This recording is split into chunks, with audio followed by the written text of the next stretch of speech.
శుక్లాంబరధరం విష్ణుం శశివర్ణం చతుర్భుజం ప్రసన్నవదనం ధ్యాయేత్ సర్వవిఘ్నోపశాంతయేత్. గురుర్బ్రహ్మా గురుర్విష్ణుః గురుర్దేవో మహేశ్వరః గురు సాక్షాత్ పరబ్రహ్మ తస్మై శ్రీ గురవై నమః. వాగర్ధావివ సంపృక్తౌ వాగర్ధ ప్రతిపత్తయే జగతః పితరౌ వందే పార్వతీ పరమేశ్వరౌ. సూక్తిం సమగ్రయతున స్వయమేవ లక్ష్మీః శ్రీరంగరాజమహిషీ మధురైః కటాక్షైః వైదగ్ధ్యవర్ణగుణగుంభనగౌరవైర్యాం కండూలకర్ణకుహరాः కవయోధయంతి. హైమోర్ధ్వపుండ్రమజహన్మకుటం సునాసం మందస్మితం మకరకుండలచారుగండం బింబాధరం బహుళదీర్ఘకృపాకటాక్షం శ్రీవేంకటేశముఖమాత్మని సన్నిధత్తాం. విమలపటి కమలకుటి పుస్తకరుద్రాక్షశస్తహస్తపుటి కామాక్షి పక్ష్మలాక్షి కలిత విపంచి విభాసి వైరించి. హరి ఓం. పరమేశ్వర స్వరూపైన సభకి నమస్కారం. ఈనాడు నాకు చాలా సంతోషంగా ఉంది. కారణమేమి అంటే, నేను ఎన్నో పర్యాయాలు విశాఖపట్నం ఉపన్యాసాలకు వచ్చినప్పటికీ ఈ ప్రాంతానికి ఉపన్యాసానికి రావడం అన్నది ఎప్పుడూ జరగలేదు. ఇదే మొట్టమొదటిసారి ఇక్కడికి ఉపన్యాసానికి రావడం. మీ అందరూ నా మీద ఇంత ప్రేమతో, ఇవాళ ఆదివారం మీ అందరూ సంతోషంగా ఇంటి దగ్గర కుటుంబాలతో గడపవలసినటువంటి రోజున కూడా ఇంత ఇరుగ్గా ఈ ప్రాంగణంలో కూర్చుని నా యందు మీరు అభివ్యక్తం చేసినటువంటి ప్రేమాభిమానాలకి నేను ప్రారంభంలోనే మీ అందరికీ శిరస్సు ఉంచి నా నమస్కృతులను అర్పిస్తున్నాను. నేను ఫలానా విషయం మీద మాట్లాడాలి అని కార్యకర్తలు నాకేం నిర్దేశించలేదు. ఇక్కడికి వచ్చాక మాట్లాడండి అని పిలిచారు వేదిక మీదకి. కానీ దేశకాలములు అని 2 మాటలున్నాయి వేదాంతంలో. నువ్వు వెళ్ళినటువంటి ప్రదేశాన్ని, అక్కడ ఉన్నటువంటి కాలాన్ని దృష్టిలో పెట్టుకుని ఏదైనా చెయ్యవలసి ఉంటుంది. అందుకని నేను దేశకాలాదులను లెక్కలోకి తీసుకున్నప్పుడు పరమేశ్వరుడికి అభిషేకం జరిగినటువంటి వేళ కనుక నేను ఆ అభిషేక ప్రక్రియని గురించే 4 మాటలు మాట్లాడే ప్రయత్నం చేస్తాను.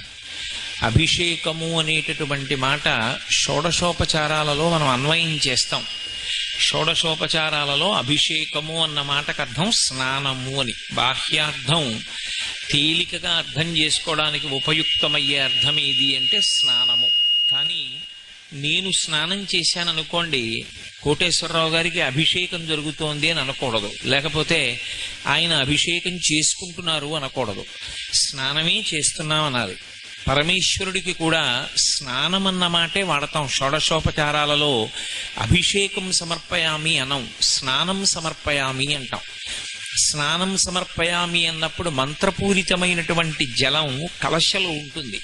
నదులను మంత్రశక్తి చేత ఆవాహన చేస్తారు. గంగే చ యమునే చైవ గోదావరి సరస్వతి నర్మదే సింధు కావేర్యౌ జలేస్మిన్ సన్నిధిం కురు. ఆయాంతు ఈశ్వర స్నానార్థం కలశోదకేన నదీజలం ఆవాహయామి. నదుల యొక్క జలాల్ని ఆవాహన చేసి ఆ నీటితో ఆపోహిష్టామయో భవస్థాన ఊర్జీ దధాతన మహేరణాయి చక్షసే యోవశివతమోరసస్తస్య భాజైతే హనః వంటి మంత్రాలతో జలములను ప్రోక్షిస్తారు. ఒకసారి చల్లుతారు. చల్లినంత మాత్రం చేత దాన్ని స్నానంగా ఆయన స్వీకరిస్తాడు. ఆయన స్వీకరించడం కాదు, మనం దర్శనం చెయ్యాలి. పరమేశ్వరుని యొక్క స్నానాన్ని ఎవరైనా దర్శనం చేస్తే వాళ్ళకి 2 ఫలితములు కలుగుతాయి. 1 అలక్ష్మి నివారణమవుతుంది, 2 లక్ష్మి కటాక్షిస్తుంది. ఈ 2 జరగాలి అంటే ప్రతి ఇంటిలోనూ కూడా షోడశోపచార పూజలో భగవంతునికి స్నానం సమర్పయామి అని స్నానాన్ని భావన చెయ్యాలి. ఆ స్నానం ఎలా భావన చెయ్యాలో కూడా మనకి తెలియదని శంకర భగవత్పాదులు కనకధారా స్తవంలో మనకి నేర్పారు. దిగ్గస్థిభిక్కనక కుంభముఖావసృష్ట స్వర్వాహిని విమలచారు జలప్లుతాంగీం ప్రాతర్నమామి జగతాం జననీమశేషలోకాధినాథ గృహిణీం అమృతాబ్ధిపుత్రీం అని పిలిచారు లక్ష్మీదేవిని. అమృతాబ్ధిపుత్రి, ఓ నారాయణుని యొక్క ఇల్లాలా, నీవు స్నానం చేయడాన్ని నేను భావన చేస్తున్నాను. ఆమె మనకు తల్లి, మనం బిడ్డలం. అమ్మ స్నానాన్ని బిడ్డల భావనతో చూడాలి తప్ప పురుషుడనన్న భావనతో చూడకూడదు. శివే శృంగారార్ద్ర తదితరజనే కుత్సనపర అంటారు శంకరాచార్యుల వారు. అమ్మవారి దగ్గరికి వెళ్ళి నిలబడ్డప్పుడు నేను పురుషుణ్ణి అన్న భావనతో ఎవరు నిలబడతాడో వాడి పట్ల అమ్మవారి కన్ను ఎరిపెక్కుతుంది. అమ్మా నేను నీ బిడ్డని అన్న భావనతో నిలబడవలసి ఉంటుంది. అప్పుడు ఎటువంటి అభిషేకాన్ని దర్శనం చెయ్యాలి, ఎటువంటి స్నానాన్ని దర్శనం చెయ్యాలి అంటే దిగ్గస్థిభి కనకకుంభ ముఖావసృష్ట స్వర్వాహిని విమలచారు జలప్లుతాంగీం. ఈ భూమండలాన్నంతటినీ మోస్తుంటాయి కింద, వాటిని దిగ్గజములు అంటారు. ఆ దిగ్గజములు స్వర్వాహిని ఊర్ధ్వలోకాల్లో ప్రవహించేటటువంటి ఆకాశ గంగని బంగారు కలశలలో పట్టుకుని వచ్చి గజలక్ష్మీ స్వరూపం అంటాం. అమ్మవారికి రెండు పక్కల ఏనుగులు నిలబడి బంగారు కలశలతో తొండాలు పైకెత్తి నీళ్లు పోస్తాయి. ఆ నీళ్లు పోస్తున్నప్పుడు విమలచారు జలప్లుతాంగీం, ఆమె తెల్లటి బట్ట కట్టుకుని ఆ స్నానశాటిలో అమ్మవారు ఆ దిగ్గస్థిభి కనకకుంభ ముఖావసృష్ట స్వర్వాహిని, ఆ దిగ్గజములు బంగారు కలశములతో పోస్తున్నటువంటి నీటి యందు తడిసి ఉంటుంది. ఆ తడిసినటువంటి అమ్మవారిని లిప్త కాలం ఒక్కసారి దర్శనం చేస్తే చాలు. మనసులో దర్శనం చేస్తే అలక్ష్మీర్మే నశ్యతాం త్వాం రుణే అని శ్రీ సూక్తం. అలక్ష్మి నివారణమవుతుంది. అలక్ష్మి ఎక్కడి నుంచి వస్తుంది అంటే భూమిలోంచి పైకొస్తూ ఉంటుంది. అలక్ష్మి అంటే దరిద్ర దేవత, లక్ష్మికి వ్యతిరేక పదం. ఈ భూమిలోంచే ఆవిడ పైకొస్తుంది. ఎందుకంటే లక్ష్మి భూమిలోంచే వస్తుంది, అలక్ష్మి భూమిలోంచే వస్తుంది. అందుకే మీరు ఇందాక రుద్రాభిషేకం జరిగినప్పుడు ఒక మంత్రం వినుంటారు. అష్టమానువాకం పూర్తి చేస్తే ఒక మంత్రం చెప్తారు. ద్రాపేయం ధస్సస్పతే దరిద్రం నీలలోహిత ఏషాం పురుషాణం ఆభేర్మారోమో ఏషాం కించనా మమత్ అని. ఆ మంత్రానికి అర్థం ఏమిటంటే లక్ష్మి అలక్ష్మి ఏకకాలంలో పైకొచ్చాయనుకోండి, లక్ష్మి పైకొస్తుంది, అలక్ష్మి పైకొస్తుంది. భూమి రెండింటినీ అనుమతిస్తుంది. ఈ రెండు పైకి కానీ వస్తే ఒక ప్రమాదం వస్తుంది. ఏమొస్తుంది అంటే ఇంట్లో ఐశ్వర్యం ఉంటుంది, తాను అనుభవించడానికి అయోగ్యుడవుతాడు. ఇంటి నిండా మధుర పదార్థాలు ఉంటాయి, తిందామంటే మధుమేహం ఉంటుంది. ఇంటి నిండా చక్కటి పచ్చళ్ళు కూరలు భార్య చేసి పెట్టగలదు, అనుకూలవతి. అనుకూలవతి అయినటువంటి భార్య అన్నీ వండి సిద్ధం చేసినా తాను ఉప్పు తినకూడదు, కారం తినకూడదు, రక్తపోటు ఉంటుంది. సప్పిడి తిని జీవనం చేస్తూ ఉంటాడు. లేక కాదన్నీ ఉన్నాయి, కానీ లక్ష్మి ఉన్న చోటే అలక్ష్మి కూడా ఉంటుంది. అలక్ష్మి భూమిలోకి నెట్టివేయబడాలి, లక్ష్మి అనుమతింపబడాలి. లక్ష్మిని అనుమతించి అలక్ష్మిని తొక్కగలిగినదేది అంటే ఒక్క ఎద్దుకే ఆ లక్షణం ఉంది. లోకంలో లక్ష్మి అలక్ష్ములను రెండింటినీ కూడా ఆవాహన పలికి విసర్జనం చేయడానికి అమ్మవారు రెండు ప్రాణులను సృష్టించింది.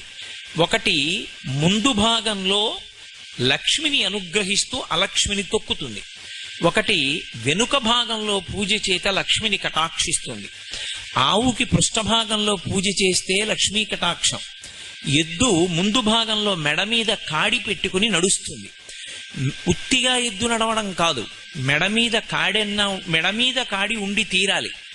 ఉండి నడిచింది అంటే నాగలి ఉన్నది అని గుర్తు, లేదా బండి కట్టి ఉన్నది అని గుర్తు. భూమి మీద అలా ఎద్దు నడిస్తే ఆ ఎద్దు యొక్క పాదముల నుండి అమృత బిందువులు పడతాయి. ఆ అమృత బిందువులు పడుతూ ఎద్దు నడుస్తున్నప్పుడు ఎద్దు యొక్క డెక్క స్పర్శ చేత అలక్ష్మి మళ్ళీ భూమిలోకి వెళ్ళిపోతుంది, దరిద్ర దేవత. లక్ష్మి మాత్రమే పైకొస్తుంది. అలా ఎద్దుల చేత తొక్కబడినటువంటి భూమి ఏది ఉంటుందో అది సమస్తాన్ని అనుగ్రహిస్తుంది. లోకంలో నేను ఒక మాట చెప్తే మీరు తెల్లబోతారు. అసలు లోకంలో అలక్ష్మి విపరీతంగా దేనికి ప్రబలుతుంది అని అడిగారు వేదంలో. అలక్ష్మి దరిద్రదేవత విపరీతంగా ప్రబలడానికి, చిన్నతనం నుంచే కళ్ళజోడు రావడానికి, చచ్చు సంబంధమైనటువంటి వ్యాధులు విపరీతంగా పెరగడానికి కారణం ఏమి అంటే కోళ్ళని విపరీతంగా పెంచి కోడిగుడ్డు తినడమే కారణము అని వేదంలో ఒక మాట. ఎక్కడైనా యజ్ఞం చేసేటప్పుడు ఆ యజ్ఞానికి సంబంధించినటువంటి యజ్ఞవాటము అంటారు. ఆ హోమశాల కడితే హోమశాలలో నిలబడి బ్రహ్మస్థానం అని ఒక స్థానం ఉంటుంది. బ్రహ్మస్థానం మొట్టమొదట వేదంలోంచి కొన్ని మంత్రాలు చెప్తారు. ఆ మంత్రాలు ఎందుకు చెప్తారంటే, కోడిగుడ్డు తినే అలవాటు ఎవరైనా ఈ ప్రాంగణంలోకి ప్రవేశించి ఉంటే, కోడిగుడ్డు తినే అలవాటు ఉన్నవాడు ఇక ఆ ప్రాంగణంలోకి దేవతలు రారు, తీసుకోరు హవిస్సు. అటువంటి వాడు ఎవరైనా వచ్చి ఉన్నా, ఈ చుట్టుపక్కల ఉన్న తద్దోషము నివారణ అగుగాక, దేవతలు ప్రవేశింతురుగాక అని ఆహ్వానం పలుకుతారు. కోడిగుడ్డు అంత హేయమైన పదార్థంగా వేదంలో వర్ణింపబడింది. దేశంలో దరిద్రం ఎందుకు ఉత్పన్నమవుతుంది, ప్రమాదములు ఎందుకు విశేషంగా జరుగుతాయని అడిగారు. కోడిగుడ్డు తినడం ఎక్కువైపోతే, కోళ్ళని పెంచడం ఎక్కువైపోతే, యథేచ్ఛగా కోడిని సంహరించి మాంసం తింటే దరిద్ర దేవతకి ఆహ్వానం పలికినట్టు. ఎద్దు యొక్క డెక్క భూమికి తగిలితే, కాడి మెడ మీద పెట్టుకున్నటువంటి ఎద్దు భూమి మీద దున్నితే అలక్ష్మి లోపలికి వెళ్ళిపోతుంది, లక్ష్మి పైకి వస్తుంది. ఆ లక్ష్మి పైకి వస్తే అలక్ష్మి ఉండదు. కానీ భూమిని గౌరవించడంలో మనం ఎన్నో దోషాలు చేస్తాం. అప్పుడు అలక్ష్మి యొక్క వైపరీత్యం పెరిగిపోతుంది. అలా పెరిగిపోకుండా ఉండాలంటే మరి ఏం చెయ్యాలి అని అడిగారు. నేను కోడిగుడ్డు తినకపోవచ్చు, కోడిగుడ్డు తినేవాళ్ళు ఎందరో ఉండొచ్చు, వాళ్ళందరినీ నేను మాన్పించలేనుగా, మరి ఏం చెయ్యాలని అడిగారు. అభిషేకం చేయమన్నారు. స్నానాన్ని మనసులో భావన చేసి తమలపాకు చివర నీళ్లు తీసి చల్లి మనసులో అమ్మవారు స్నానం చెయ్యడాన్ని భావన చేసినా లక్ష్మీ కటాక్షం కలిగి అలక్ష్మి పోతుంది. లేదు, అలా లోకమంతా నిండిపోయింది కలిపురుషుని యొక్క ప్రభావం చేత, రుద్రాభిషేకం చేస్తారు. చేసి ఈ మంత్రం చెప్తారు, ద్రాపేయంధ సస్పతే దరిద్రం నీలలోహిత అని. అంటే ఓ ఈశ్వరా, మీ అనుగ్రహము చేత దరిద్రలక్ష్మి రాకుండుగాక. దరిద్రలక్ష్మి అంటే వ్యక్తిగతంగా చెప్పినప్పుడు ఇంట్లో అన్నం ఉండి తినడానికి అధికారం లేకుండా పోకుండా ఉండుగాక. ఇంట్లో భోగోపకరణాలుండి భోగం అనుభవించడానికి యోగ్యత లేకుండా శరీరం పాడైపోకుండా ఉండుగాక. అది కలగాలి అంటే అలక్ష్మీ నివారణం జరిగి లక్ష్మీ అనుగ్రహం కలగాలి అంటే యజుర్వేదాంతర్గతమైనటువంటి శ్రీరుద్ర మంత్రాలతో పరమశివలింగానికి అభిషేకం చేస్తే ఆ అభిషేకం చేత శివలింగం చల్లబడుతుంది. నేను మీతో ఒక మాట మనవి చేస్తాను, కొంచెం జాగ్రత్తగా పట్టుకునే ప్రయత్నం చెయ్యండి. ఒక శివలింగానికి అభిషేకం చేసిన వాళ్ళకి ఫలితం వస్తుందా, చూసిన వాళ్ళకి ఫలితం వస్తుందా, రుద్రమంత్రాల్ని జపం చేస్తే వస్తుందా, రుద్రమంత్రాన్ని పైకి చదివితే వస్తుందా అని అడిగారు అనుకోండి. ఈ అనుమానం వస్తుందని యజుర్వేదంలో శ్రీరుద్ర ప్రారంభంలోనే దీనికి వివరణం చేశారు. అసలు శివలింగానికి అభిషేకం చేస్తే లోకం ఎందుకు చల్లబడాలి అంటే, అక్కడ జరుగుతున్నటువంటిది కేవలం శివలింగానికి అభిషేకం అని అనుకోకూడదు. శివలింగానికి ఒక లక్షణం ఉంటుంది, అది 5 వైపులకి చూస్తుంది. కరచరణాదులతో ఒక మూర్తి ఉందనుకోండి, కాళ్ళు చేతులతో, అది వెనక్కి చూస్తుందని చెప్పకూడదు, తప్పు. ఎందుచేతనంటే వెనక్కి కళ్ళు పెట్టరు, వెనక నుంచి పూజ ఉండదు. కరచరణాదులతో ఉన్నటువంటి మూర్తి ఉన్న దేవాలయంలోకి వెళ్ళి వెనక కూర్చుని పూజ చెయ్యకూడదు, అది నిషిద్ధం శాస్త్రంలో. నేను ఏదో బాలాత్రిపుర సుందరి అమ్మవారి దేవాలయానికి వెళ్ళి అమ్మవారి పక్కన కూర్చుని కుంకుమార్చన చెయ్యాలి తప్ప అభిముఖంగా కూర్చుని పూజ చేసేటటువంటి అధికారం అసలు దేవాలయంలో పక్కన పెట్టండి, ఇంట్లో కూడా లేదు. ఇంట్లో కూడా మీ పూజా మందిరానికి అభిముఖంగా కూర్చుని మీరు పూజ చేస్తే కొత్తగా ఫలితం వచ్చే మాట దేవుడెరుగు, కానీ మీకున్నటువంటి తేజస్సుని హరించేస్తాడు ఈశ్వరుడు. కారణం ఏమి అంటే, నేను విశేషమైన తేజోవంతమైన దీపం వంక అలా చూశాను అనుకోండి, నా కంటికి చూసే శక్తి సన్నగిల్లుతుంది, కాసేపు చీకటిగా ఉంటుంది. ఎందుకంటే దాని శక్తి ముందు నా కంటి శక్తి చాలదు, ఈ వెలుతురు ఆ వెలుతురు ముందు నిలబడలేదు. అలాగే మన తేజస్సు ఈశ్వర తేజస్సు ముందు నిలబడదు కాబట్టి ఏది ఎక్కువ తేజస్సో అది తక్కువ తేజస్సుని హరిస్తుంది. మీరు పూజలో ఎంతసేపు అభిముఖంగా కూర్చున్నారో అంతసేపు మీ తేజస్సుని ఈశ్వరుడు హరిస్తాడు. అయితే ఒక్క ఉపకారం జరుగుతుంది, ఇంట్లో సింహాసనంలో ఉంటాడు కాబట్టి రక్షిస్తూ ఉంటాడు. అందుకే అభిముఖ పూజ లేదు, భగవంతుడికి ఎదురుగుండా కూర్చుని పూజ చేయడం అనేటటువంటిది పరమ అశాస్త్రీయమైనటువంటి పూజ. అసలు అటువంటి పూజ చెయ్యనే చేయకూడదు, ఎక్కడా జరగకూడదు. దేవాలయంలో కూడా అర్చన చేసేటప్పుడు ఒక పక్కకి కూర్చుని అర్చన చేస్తారు, దక్షిణ దిక్కుని చూడకుండా. దక్షిణ దిక్కుకి చూడకుండా చెయ్యాలి పూజ. చేసే నమస్కారం దక్షిణానికి వెళ్ళకూడదు. ఒక్క సంధ్యావందనం చేసినప్పుడు దిగ్దేవతా నమస్కారంలో తప్ప ఇతర కార్యముల యందు దక్షిణ దిక్కుకి నమస్కారం లేదు. అందుకే మహాత్ములు శరీరం విడిచిపెట్టినప్పుడు వాళ్ళ యొక్క సమాధి మీద శివలింగం ఉంచితే అధిష్టానం అంటారు, తులసి చెట్టు ఉంచితే బృందావనం అంటారు. అధిష్టానానికి కానీ బృందావనానికి కానీ వెళ్ళి నమస్కారం చేసినప్పుడు దక్షిణ దిక్కెటు అని అడిగి నమస్కారం చెయ్యాలి. మన ఇష్టం వచ్చినట్లు నమస్కారం చేస్తే అది యమధర్మరాజు గారికి ఎడుతుంది. ఆయన దక్షిణ దిక్కుకు అధిపతి. ఆయన ప్రీతి చెందాడనుకోండి, ఆయన ఇవ్వవలసిన అనుగ్రహం ఆయన ఇస్తాడు. అది మనకి ఆమోదయోగ్యం కాదు. కాబట్టి అంటే ఏమంటే మరి ఎప్పటికీ చచ్చిపోకూడదా అంటే త్రయంబకం యజామహే సుగంధిం పుష్టివర్ధనం ఉర్వారుకమివ బంధనాన్ మృత్యోర్ముక్షీయమామృతాత్. ఈ శరీరము ఋతుమంతము కావాలి అంటే దీనిలో ఉండి ధర్మానుష్ఠానం చేసి భక్తితో జీవించి భక్తితో కూడినటువంటి కర్మాచరణము వలన ఈశ్వరుని యొక్క అనుగ్రహంగా జ్ఞానాన్ని పొంది ఆ జ్ఞానము వలన ఈ శరీరము నేను కాదు ఆత్మ అనేటటువంటి అనుభవంలోకి వచ్చి తాను ఆత్మగా ఉండి శరీరం పడిపోతున్నప్పుడు ఏ విధమైనటువంటి ఉద్వేగం లేకుండా సాక్షిగా చూస్తూ శరీరాన్ని విడిచిపెట్టాలి.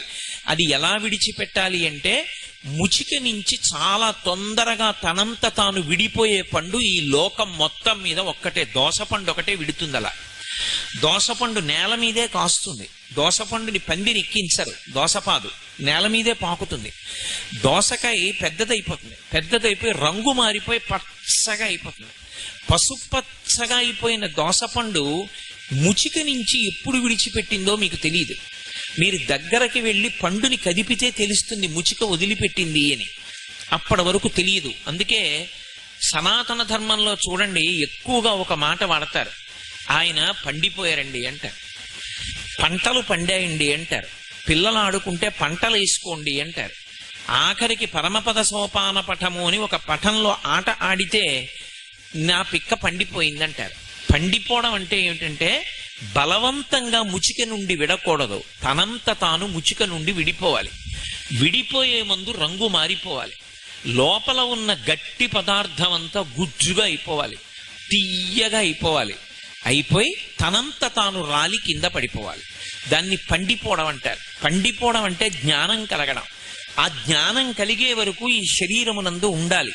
అంతేకాని ఇది అసత్యం కదండి అని దీన్ని పడగొట్టే ప్రయత్నం చెయ్యకూడదు. ఆత్మహత్య మహానేరం. అందుకే కాబట్టి దక్షిణ దిక్కుకు తిరిగి నమస్కారం చెయ్యరు.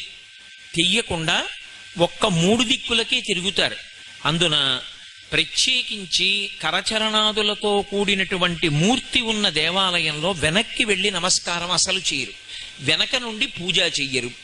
కానీ ఒక్క శివలింగం దగ్గరికి వచ్చేటప్పటికి ఆయనకు ఒక పేరుంది వేదాంతంలో, అరూపరూపి అని పేరు శివలింగానికి. అరూపరూపి అంటే రూపము లేనివాడు, రూపం ఉన్నవాడు. అక్కడ ఏ రూపం లేదా అంటే ఓ రూపం ఉంది.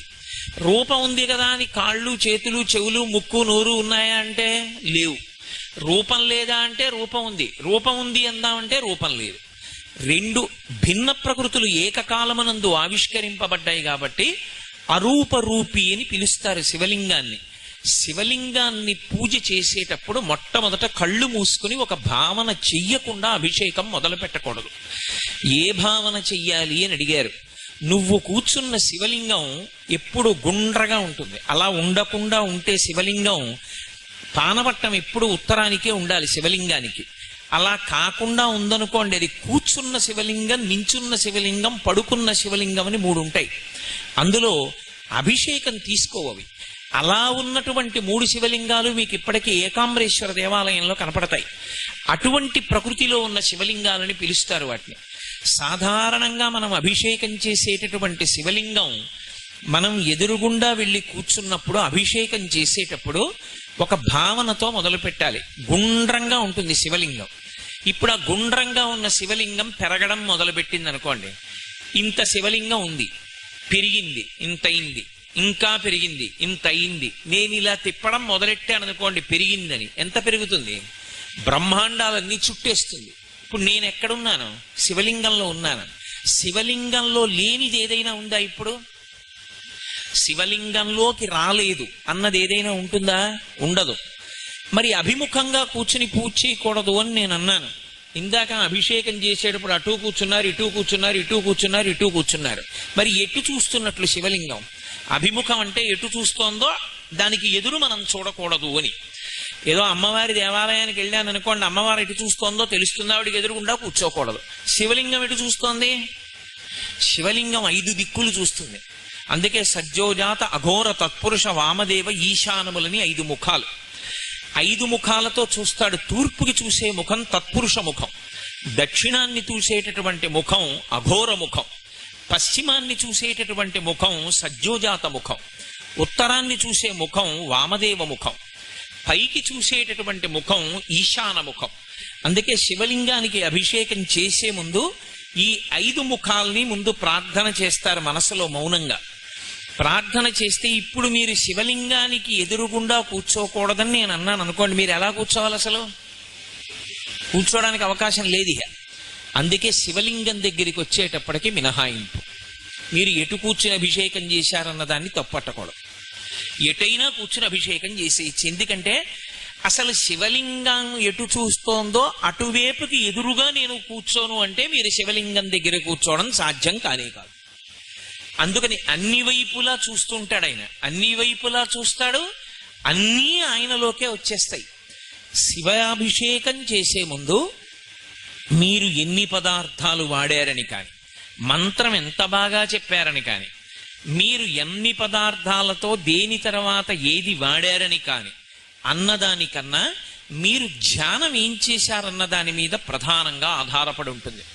అందుకే ఆపాతాళ నభస్థలంత భువన బ్రహ్మాండమా విస్ఫురత్ జ్యోతి స్ఫాటికలింగ మౌళి విలసత్పూర్ణేందువాంతామృతై అస్తోకాప్లుతమేకమీశమనిశం రుద్రానువాకాన్ జపన్ ధ్యాయేత్ ఈప్సిత సిద్ధయే ధ్రువపదం విప్రోభిషించేత్ శివం బ్రహ్మాండ వ్యాప్త దేహాభసిత హిమరుచాభాసమానా భుజంగై కంఠే కాళాః కపర్దాః కలిత శశికళశ్చండ కోదండ హస్తాః త్రిక్షా రుద్రాక్షమాలా సొలలిత వపుష సాంభవా మూర్తిభేదాః రుద్రాశ్రీ రుద్రసూక్త ప్రకటిత విభవాన ప్రయచ్చస్తు సౌఖ్యం అని నమకం మొదలు పెట్టారు.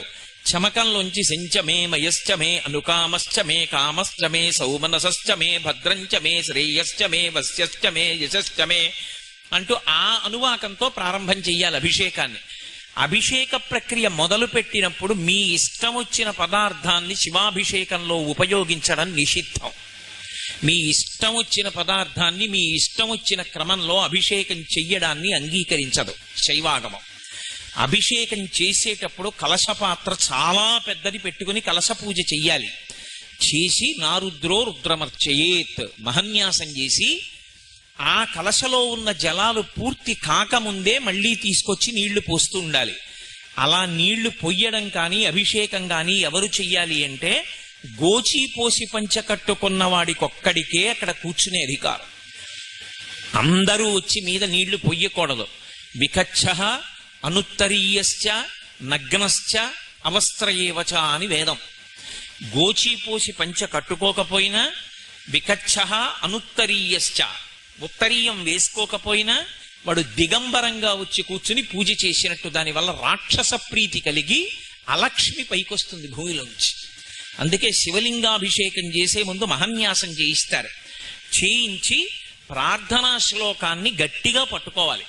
శివలింగం వంక చూస్తూ ఏమని భావన చెయ్యాలంటే ఇది ఆపాతాళ నభస్థలంత భువన బ్రహ్మాండమా విస్ఫురత్. ఈ పాతాళలోకం దగ్గర నుంచి బ్రహ్మాండములు ఎంతవరకు ఉన్నాయో అంతవరకు ఈ శివలింగమే నిండిపోయింది. నిండిపోతే ఇప్పుడు దీని మీద చంద్రబింబం ఉంది. చంద్రబింబానికి ఓ లక్షణం ఉంటుంది. ఆయనకి సుధాకర హిమకర అని పేరు. అమృత బిందువులు పడుతూ ఉంటాయి చంద్రుడి మించి.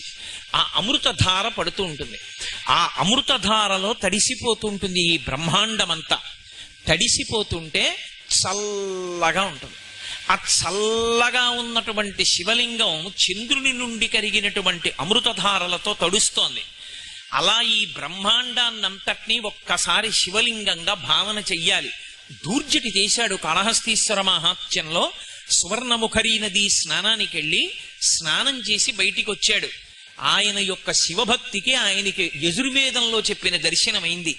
ఉదయగ్రావము పానవట్టము అభిషేకో తత్ప్రవాహంబు వార్ధి ధరిధ్వంతము ధూపధూమము జ్వలద్దీప ప్రభారాశి కౌముది జ్వాలానివహంబులద్భుత సుమంబులుగా తమోదూత సఖ్యదమై సీత గభబింబ శివలింగం ఒప్పె ప్రాచీదిశన్నన్నాడు. పానవట్టం చూస్తే దిక్కులు చెప్పేయచ్చు. దిగ్భ్రాంతి అని ఒకటి ఉంటుంది. భ్రాంతి అంటే తెలియకపోవడం. నేనేమో ఈ ఊరు వచ్చాననుకోండి, నాకేదో విడిది ఇచ్చారు, ఆ విడిదిలోకి వెళ్ళాను అనుకోండి, నేను సంధ్యావందనం చెయ్యాలి. సంధ్యావందనం చేసి దిగ్దేవతా నమస్కారం చేద్దామని లేచి నిలబడ్డాను అనుకోండి, ఏది ఏ దిక్కు నాకు తెలియదు. ఎంత పండితుడైనా కావచ్చు, ఎంత చదువుకున్నవాడైనా కావచ్చు, ఏ దిక్కో నాకు తెలియదు. అప్పుడు నేను ఒకటి సూర్యోదయ సమయంలో చూసుకోవాలి, ఎటొస్తోందో సూర్యబింబం వెలుతురు ఎటొస్తోందో చూడాలి. తెలియకపోతే నేను ఇంత పండితుండని భావన చేయకూడదు, అడగాలి. ఏమంటే తూర్పు పెట్టండి అని అడగాలి. దాన్ని దిగ్భ్రాంతి అంటారు. దిక్కులు తెలియకుండుట. దిక్కు తెలియాలంటే శివాలయంలోకి ఎడతారు. ఎవరిని అడగకుండా దిక్కు తెలుసుకోవాలంటే లోకానికి దిక్కు ఎవరంటే శివుడే. ఆయన దగ్గర కడితే దిక్కులు తెలుస్తాయి. ఎందుకు తెలుస్తాయంటే పానవట్టం ఎప్పుడూ ఉత్తర దిక్కునే చూడాలి. అభిషేక జలాలు ఉత్తర దిక్కు నుంచి తప్ప వేరొక దిక్కు పడడాన్ని నిషేధించింది శైవాగమం. ఒక్క ఉత్తర దిక్కుకే పడాలి పానవట్టం మించి. కాబట్టి ఉత్తరం వైపుకి ఎటుందో పానవట్టం చూస్తే అది ఉత్తరం. అది ఉత్తరం అంటే మీరు నిలబడినప్పుడు ఆ దిక్కు మీ ఎడంచేతి పక్కకు ఉండేటట్టుగా మీరు నిలబడితే మీకు అభిముఖంగా ఉన్నది తూర్పు, కుడి పక్కది దక్షిణం, వెనకాతలో ఉన్నది పశ్చిమం. తెలిసిపోలా? దిగ్భ్రాంతి పోవాలంటే దిక్కెవరంటే శివుడే. అందుకని ఇప్పుడు ఆయన బ్రహ్మాండమంతటా నిండిపోయాడు శివలింగంగా. అది కనపడింది ధూర్జటికి. అందరూ చేసినటువంటి అభిషేక జలాలన్నీ వెళ్ళి ఉత్తర దిక్కున పడిపోతే అదే ఉత్తర సముద్రం అన్నాడు ఆయన. నక్షత్రాలన్నీ ఏమిటి అంటే ప్రాతకాలంలో దేవతలు చేసినటువంటి సువర్ణ పుష్పార్చన, అది అలా వెలుగుతున్నాయన్నాడు. ఈ మనసు ఏమిటని అడిగారు. ఋషులు పెట్టినటువంటి ధూపం, ఆ ధూపం అంతటా వ్యాపించింది. నాకు ఈ బ్రహ్మాండమంతా శివలింగంగా కనపడుతోంది, నాకు ఇంకేం కనపడలేదన్నాడు. అది శివభక్తి అంటే. అంతటా శివదర్శనం అవ్వాలి. అలా అభిషేక ప్రక్రియ ప్రారంభం చేసే ముందు ధ్యానం చేస్తారు ఒక్కసారి. అలా ధ్యానం చేస్తే మీరు ధ్యానమునందు మీరు ఏ శివలింగాన్ని అభిషేకం చేద్దామనుకుంటున్నారో దాన్ని 2 చేతులతో ముందు ముట్టుకోవాలి. ఎలా? నిజంగా చేతులతో కాదు, మనస్సుతో పట్టుకోవాలి. పట్టుకుంటే మీ చేతి వేళ్ళు కొంకర్లు తిరగాలి. అంత చల్లగా ఉందని భావన చెయ్యాలి. ఎందుకని అంటే అది అమృతధారల చేత తడిసిపోయింది. అంత చల్లగా ఉన్న శివలింగాన్ని ఎవరు భావన చేసి అభిషేకం మొదలు పెడతారో అక్కడ అభిషేకం జరిగిన చోటంతా చల్లబడిపోతుంది. అక్కడ ఎవరు కూర్చున్నారో, ఎవరు చూశారో వాళ్ళందరి కోరికలు తీరుతాయి. కోరికలన్నీ తీరడమే శాంతి. చల్లగా ఉండడం మనసు. కోరికలు తీరడం అంటే అనంతమైన కోరికలు పుట్టడం కాదు, పరమేశ్వరుడు ఇచ్చిన దానితో తృప్తిగా బ్రతకగలగడం. అందుచేత శాంతి ఏర్పడుతుంది. అందుకే రుద్రం అంతా పూర్తి చేసి శాంతి శాంతి శాంతి అంటారు. ఇప్పుడు లోకాలన్నీ చల్లబడతాయి. లోకాలన్నీ చల్లబడడం అంటే శాంతి సూక్తం అని ఒకటి ఉంది. గౌశాంతి, అంతరిక్ష శాంతి, దిశా శాంతి, పురుష శాంతి, శాంతిర్మేయస్తు శాంతి అని అన్నీ శాంతిగా ఉండాలని కోరుకుంటారు. అంతరిక్ష శాంతి అని అడుగుతారు. మన వాళ్ళు ఏదడిగినా అంత వేద హృదయంతో అడుగుతారు. ఎందుచేత అంటే అంతరిక్షము ప్రశాంతంగా ఉండాలి. అందులో అల్లకల్లోలం ఏర్పడిపోయి మబ్బులు పట్టి విపరీతమైన గాలులు వచ్చాయనుకోండి, లక్ష్మి నశించిపోతుంది. తుఫాన్లు మొదలైన వస్తే ఐశ్వర్యం నిలబడదు. భూమి కంపిస్తే ఐశ్వర్యం నిలబడదు. అందుకని అన్నీ శాంతిగా ఉండుకాక. ఈ చల్లతనం, ఈ శాంతి ఎక్కడి నుంచి వస్తుంది అంటే శివలింగానికి అభిషేకం చేయడం వల్ల వస్తుంది. ఆ శివలింగానికి చేసినటువంటి అభిషేకం వల్ల ఎలా లోకం చల్లబడుతోందన్నది శివలింగం యొక్క చల్లబడడం మీద ఆధారపడి ఉంటుంది. అందుకే శివలింగం వేడెక్కకూడదు. ఎప్పుడు శివలింగం వేడెక్కకూడదు కాబట్టి ధారాపాత్ర పెడతారు. అదే చంద్రబింబం. అర్చకుడు వెళ్ళిపోయినా ఎప్పుడు చుక్క చుక్క చుక్క చుక్క చుక్క చుక్క పడుతూ శివలింగం చల్లగా ఉంటుంది. అలా చల్లగా ఉంటే ఊరు చల్లగా ఉంటుంది. అందుకే ధారాపాత్ర లేకుండా శివాలయం ఉండదు. ధారాపాత్రలో నీళ్లు పోసి అర్చకుడు వెళ్ళిపోతాడు. అది దేనికి గుర్తు అంటే చంద్రబింబం నుంచి కరిగి పడుతున్నటువంటి అమృతం చేత తడిసిపోయినటువంటి బ్రహ్మాండ స్వరూపుడైనటువంటి పరమశివునికి గుర్తది. కాబట్టి ఇప్పుడు రుద్రాభిషేకం చూస్తే ఫలితం కలుగుతుంది అంటే ఎవరికి కలుగుతుంది అంటే అభిషేకం జరుగుతున్నప్పుడు అలా భావన చేస్తే ఒక్కసారి ధ్యానం చేయాలి. ధ్యాయేత్ ఈప్సిత సిద్ధయే. నువ్వు అలా ధ్యానం చేయి, నీ కోరిక తీరిపోయింది. నువ్వు అసలు ఏమీ ధ్యానం లేకుండా కూర్చున్నావు, భగవంతుడు అనుగ్రహిస్తాడు. అనుగ్రహించడు అని నేను అంటలేదు, తప్పకుండా అనుగ్రహిస్తాడు. కానీ వేద మార్గం ఏమి అంటే వేదం ఏం చెప్పిందో చేయడం, మనసులో భావన చేస్తూ కూర్చోవాలి. అభిషేక ప్రక్రియలో పదార్థం తర్వాత పదార్థం పొయ్యడాన్ని నిషేధం. పాలు పోసి పెరుగు పోస్తానంటే ఒప్పుకోరు శివలింగం మీద. పాలు పోస్తే శుద్ధజలం పోయాలి, పెరుగు పోస్తే శుద్ధజలం పోయాలి, నెయ్యి వేస్తే శుద్ధజలం పోయాలి, తేనె పోస్తే శుద్ధజలం పోయాలి. అందుకే అభిషేక ప్రక్రియ అనేటటువంటిది అలవాటుగా ఉండాలి. అభిషేక ప్రక్రియ ఎంత అలవాటుగా ఉండాలంటే మాట్లాడుతున్నా సరే సైకిల్ ఎలా తొక్కుతాడో అలా ఒక పదార్థం పోస్తుంటే మంత్రముల యందు రమించిపోయి శుద్ధజలం చేయడాన్ని మర్చిపోకూడదు. తేనె పోసి శుద్ధజలం, నెయ్యి పోసి శుద్ధజలం, పంచదార పోసి శుద్ధజలం, పళ్ళరసం పోసి శుద్ధజలం, శుద్ధజలంతో చేస్తూనే ఉండాలి.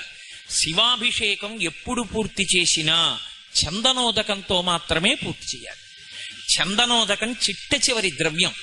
చందనోదకంతో పూర్తి చేసే ముందు ఏం చేస్తారంటే కాహళి వాయిస్తారు. ఒకసారి కాహళి అంటే పెద్ద శబ్దం చేస్తూ ఢమరుకంలా వాయిస్తారు.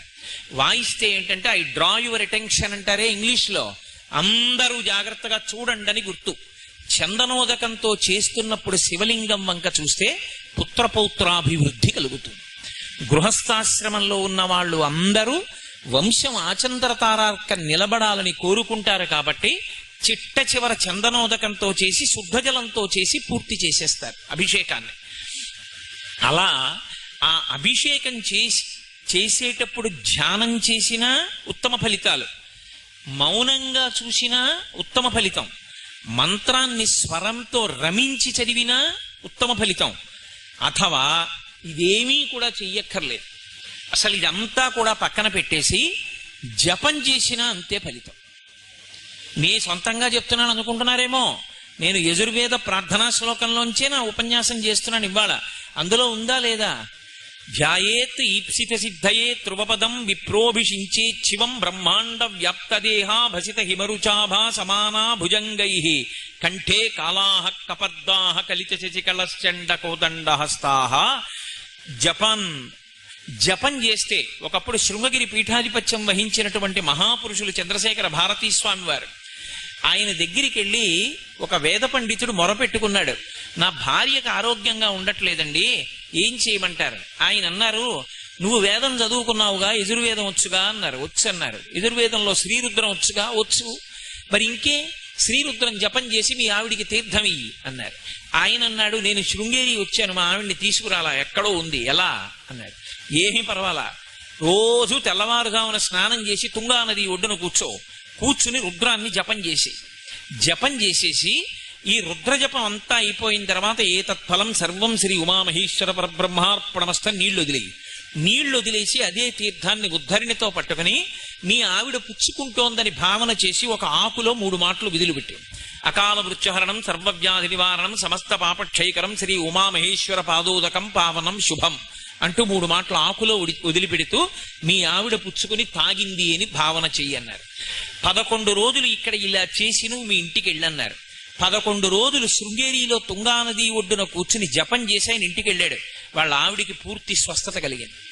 నేను మీతో ఒక యథార్థం చెప్తున్నా, ఖండాంతరములలో ఉన్న వాళ్ళ యొక్క కోరిక కూడా రుద్రజపం చేత తీర్చవచ్చు. అంత శక్తివంతం రుద్రమంత్రాలు. అందుకే ఆ రుద్రాన్ని జపం చేస్తే చాలు. అందుకే ఒక్క రుద్రం ఇన్ని కింద విడిపోతుంది అంటే ఒక్క రుద్రానికి నమకపాఠం, చమకపాఠం, క్రమపాఠం, ఘనపాఠం ఇవి కాకుండా మళ్ళీ ఆ రుద్రమంత్రాన్ని ఆయా అనువాకాల్లోంచి నమః వరకు విడదీసి స్వాహ కలిపారనుకోండి, హవిస్సుకి వెళ్ళిపోతుంది. ఇక్కడే ఇప్పుడు రుద్రహోమం చేశారనుకోండి, రుద్రహోమం చేస్తూ అనువాకంలోంచి నమశబ్దం వరకు మంత్రాన్ని తీసి నమస్వాహ అంటూ హవిస్సిచ్చారనుకోండి, దాన్ని పరమేశ్వరుడు వచ్చి పుచ్చుకుంటాడు. ఇక మళ్ళీ వేరే మంత్రభాగాన్ని అన్వయం చెయ్యక్కర్లేదు. ఆ మంత్రానికి చివర స్వాహాకారం పెట్టేస్తే అదే యజ్ఞాధికారం కిందకి వెళ్ళిపోయి యజ్ఞంలో హవిస్సు ఇవ్వడానికి అధికారం ఇస్తుంది. కాదు, విశేషార్చన అని ఒకటి ఉంటుంది పరమశివుడికి. అందులో రుద్రమంత్రాల్ని తీసుకొచ్చి ఒక్కొక్క మంత్రాన్ని ఒక్కొక్క చోట విరుస్తూ శబ్దం చెప్తూ ఆయనకి పూజ చేసేయచ్చు. అన్నిటికన్నా ఆశ్చర్యం ఏంటంటే పరమశివుడి గురించి రుద్రంతో జపం చేస్తే చాలు. జపం చేసేటప్పుడు ఒక లక్షణం ఉంటుంది. జపానికి ఉత్తమోత్తమైన ఫలితం ఎప్పుడు వస్తుంది? పెదవులు కదపకపోతే. పెదవులు కదిలే అనుకోండి, ఆ జపం హీనపక్షమైన ఫలితాన్ని ఇస్తుంది, చాలా తక్కువ ఫలితం ఇస్తుంది. మీరు పైకి ఏదైనా చెప్తే, మంత్రం అయితే నేను చెప్పేది నామాల గురించి కాదు, మంత్రం పైకి చెప్తే దాని శక్తి క్షీణించిపోతుంది. ఇప్పుడు అక్కడ కూర్చుని రుద్రం చదివారు, నేను ఎవరిని కించపరచడం నా ఉద్దేశ్యం కాదు, సత్యాన్ని చెప్తున్నాను. ఇప్పుడు వాళ్ళు అలా పైకి చదవడం వల్ల చాలా తక్కువ ఫలితం వస్తుంది. కానీ అభిషేకం చేసేటప్పుడు పైకి చెప్పకుండా ఉండడం సాధ్యం కాదు. అదే వాళ్ళు పక్కకెళ్ళి కూర్చుని రుద్రాన్ని జపం చేశారనుకోండి కళ్ళు మూసుకొని, దీనికి 1,00,000 రెట్ల శక్తి విస్ఫోటనం అవుతుంది. ఎందుకని అంటే జపంలో పెదవులు కదలవు. రుద్రం పైకి చదవాలని మీరు కోరుకున్నారనుకోండి, మీకు స్వరం తెలిసి ఉండాలి. స్వరం తెలియకుండా నోటికొక్కటి మంత్రం వచ్చు కదా, నేను చెప్పగలను కదా అని చెప్పి స్వరం తెలియకుండా స్వరభంగం చేస్తూ మైకు దగ్గర కూర్చుని చదివారనుకోండి, మీకు అనుకూల ఫలితాలు రావు, ప్రతికూల ఫలితాలు వస్తాయి. వేదంలో స్వరం ప్రధానం, అవునా కాదా? స్వరం బట్టే చదవాలంతే వేదమంత్రాన్ని. ఉదాత్త అనుదాత్త స్వరితములకు గుర్తులుంటాయి మంత్రాల్లో, ఆ మంత్రాన్ని బట్టే చెప్పాలంతే. మాషాశ్చమే తిలాశ్చమే ముద్గాశ్చమే కల్వాశ్చమే గోధూమాశ్చమే అలా చెప్పాలి తప్ప నేను అక్కడ చూసి చదవగలనండి పర్వాలేదని చెప్పి నా ఇష్టం వచ్చినట్టు చదివి అభిషేకం చేశాననుకోండి, వ్యతిరేక ఫలితాలు వస్తాయి. స్వరం తప్పకూడదు. పైకి చదివితే స్వరం తెలియాలి. నీకు స్వరం తెలియకపోతే బెంగలేదు, నోరు మూసేసుకుని పెదవులు కదలకుండా లోపల చదివేస్తే జపం అయిపోతుంది. జపానికి పైకి చదవవుగా, పైకి చదివితే కదా స్వరం, లోపల చదివితే స్వరభంగానికి దోషం రాదు. ఉద్గాత నియమము అని సామవేదంలో కూడా పైకి చదువుతున్నప్పుడు దమ్ము పట్టలేక స్వరభంగం అయితే క్షమించేస్తారు, తప్పట్టుకోరు. కాబట్టి లోపల జపం చెయ్యి, దోషం రాదు. స్వరం తెలియకుండా అభిషేక మంత్రం ఒకటి చదవడం వచ్చు కదా అని మాత్రం పైకి చదవకూడదు, దోషం వస్తుంది, మిగిలిన వాళ్ళు పాడవుతారు. అలా చదవకూడదు. కాబట్టి స్వరంతో చదివితేనే చదవాలి. అందుకే రుద్రం దగ్గరికి వచ్చేటప్పటికి నియమాన్ని విడగొట్టేశారు. ఏకవారాభిషేకం చేస్తే చాలు. సమయం లేదనుకోండి, మీరు 11 మాటలు చెయ్యమని చెప్పలేరు శాస్త్రం. ఒకే మాట చెయ్యి చాలు.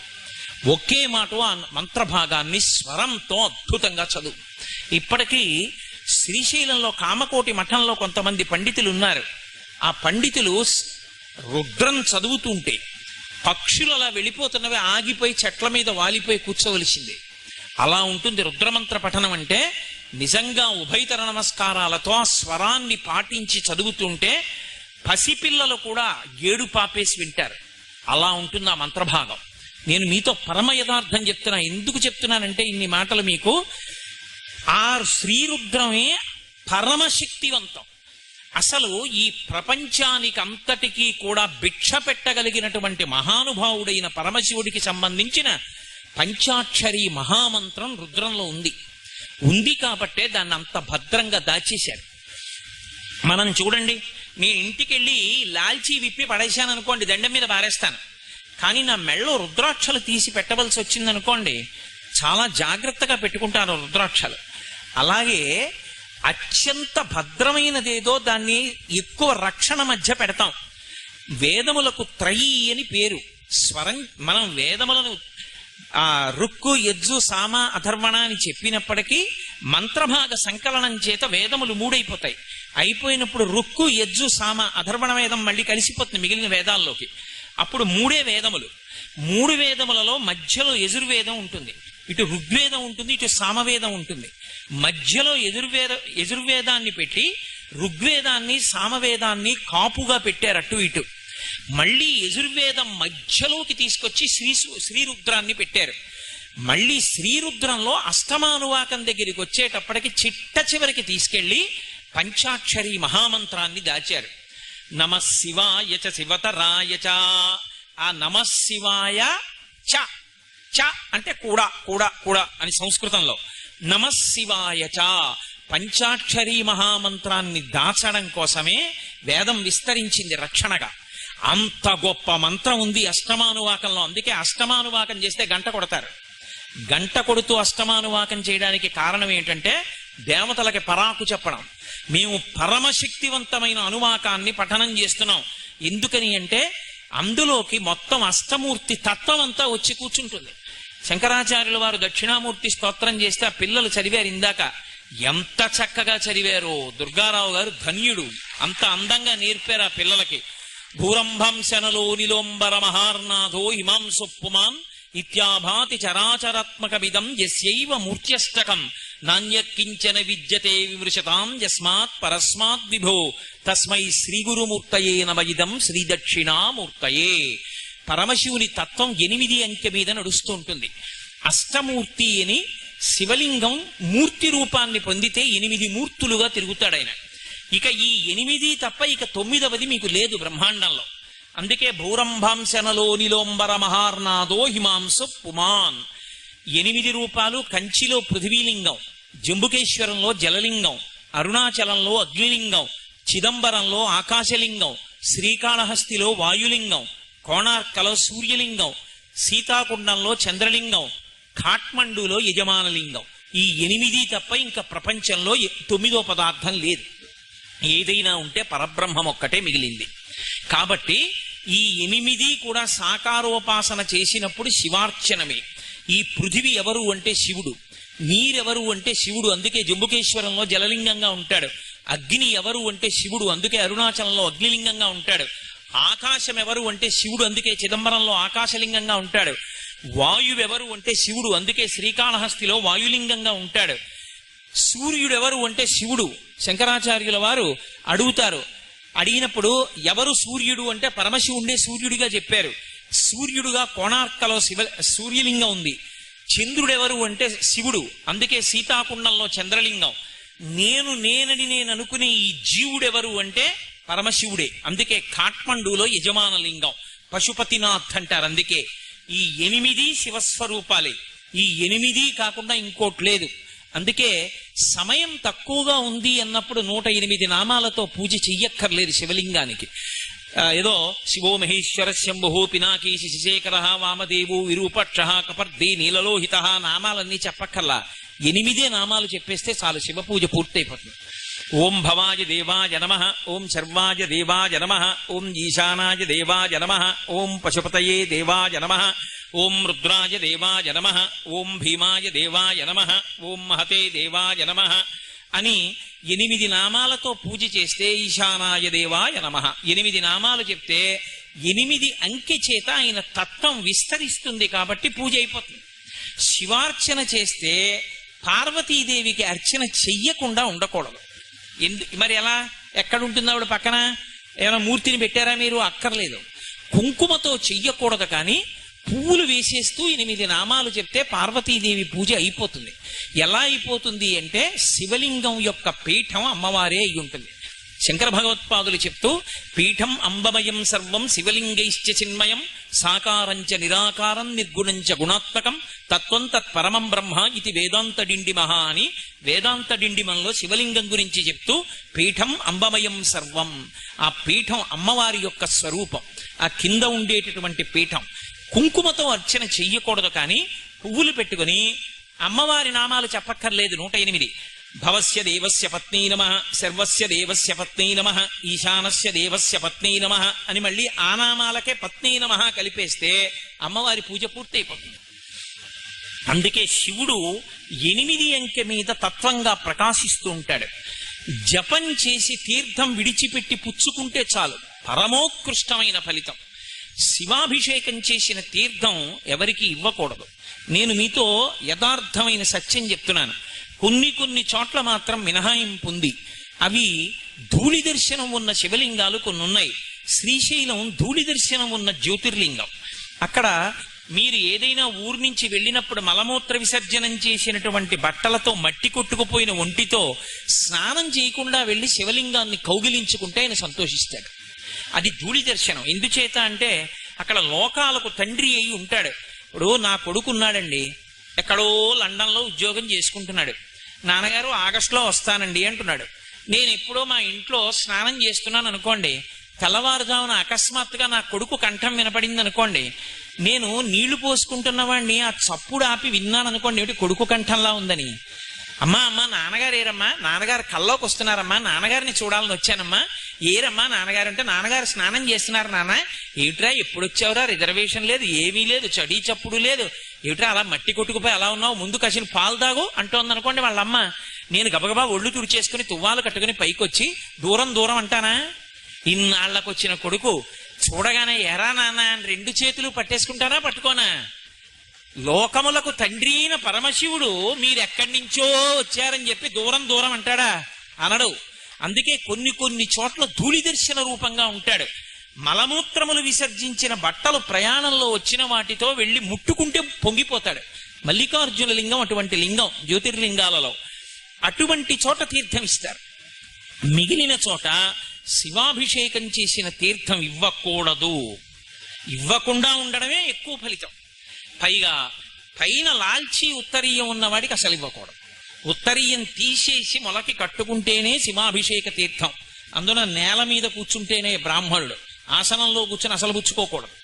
కాబట్టి తీర్థం ఇచ్చే ముందు ఆయన పుచ్చుకోవడానికి యోగ్యంగా ఉన్నాడా లేడా చూసి ఇవ్వాలి. అంతేకాని ఆయన ఏమైనా అనుకుంటారేమో అని ఇవ్వకూడదు. ఎందుకంటే ఆయన అలా అనుకుంటే ఆయనది తప్పు, మీ తప్పు కాదు. అది ఆ తీసుకోవడానికి యోగ్యత ఎవరికి ఉంటుంది అంటే, ఒక్క శాంభవ దీక్షా తత్పరులైన వారు ఎవరున్నారో వారు ఒక్కరు మాత్రమే నిత్యాభిషేకం చేసి తీర్థం పుచ్చుకుంటారు. శివాలయంలో అర్చకులు అథవా పుచ్చుకుంటారు తప్ప మిగిలిన చోట్ల శివాలయంలో అభిషేక తీర్థం ఇవ్వరు. ఎందుకని అంటే పుచ్చుకోవడానికి మనకి శక్తి సరిపోదు.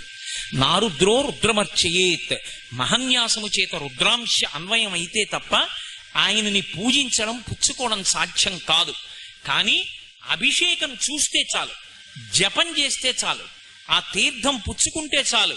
మీకేమీ చేత కాకపోతే శివ శివ శివ శివ శివ శివ శివ అంటే చాలు.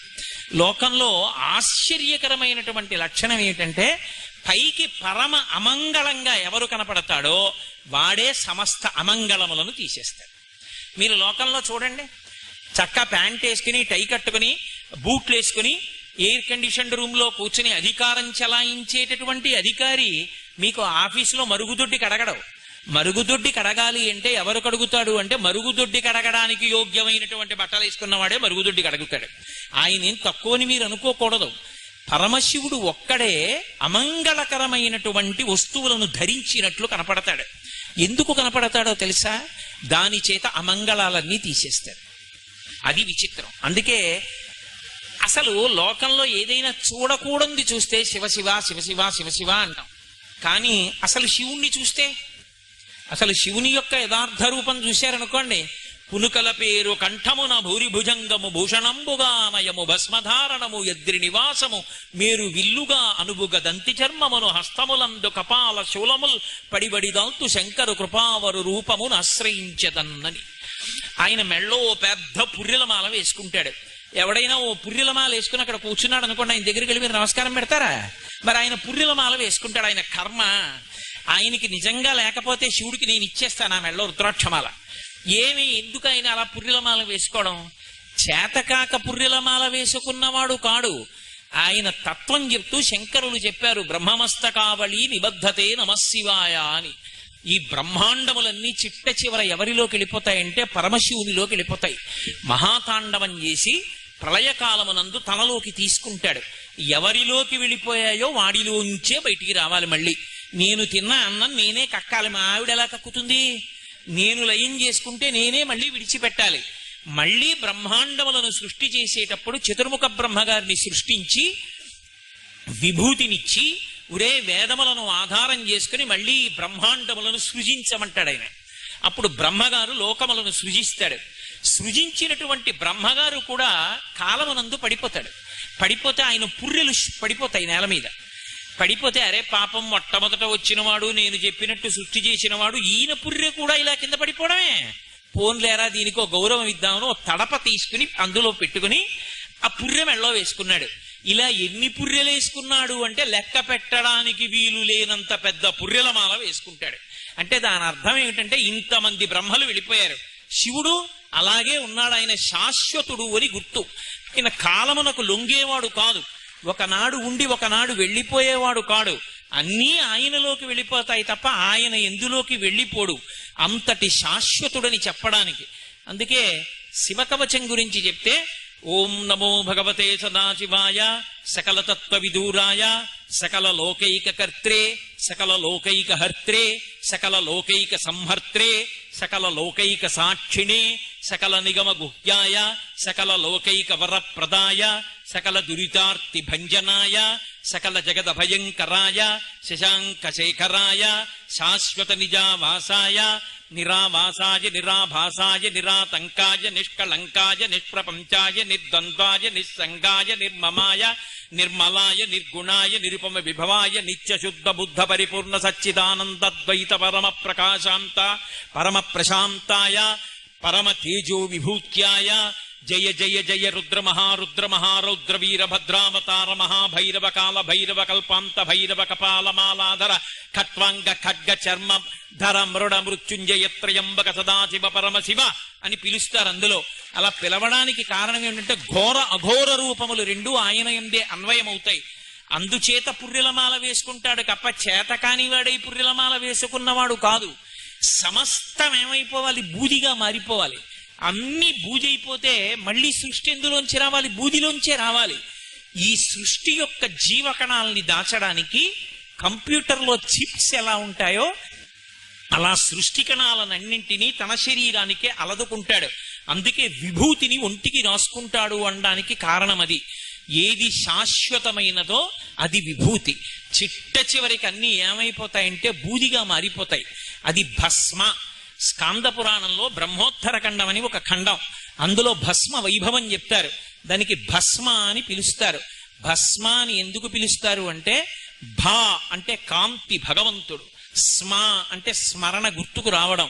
ఈ మనుష్య ఉపాధిలో ఉన్నవాడికి భగవంతుడు జ్ఞాపకం వస్తూ ఉండాలి.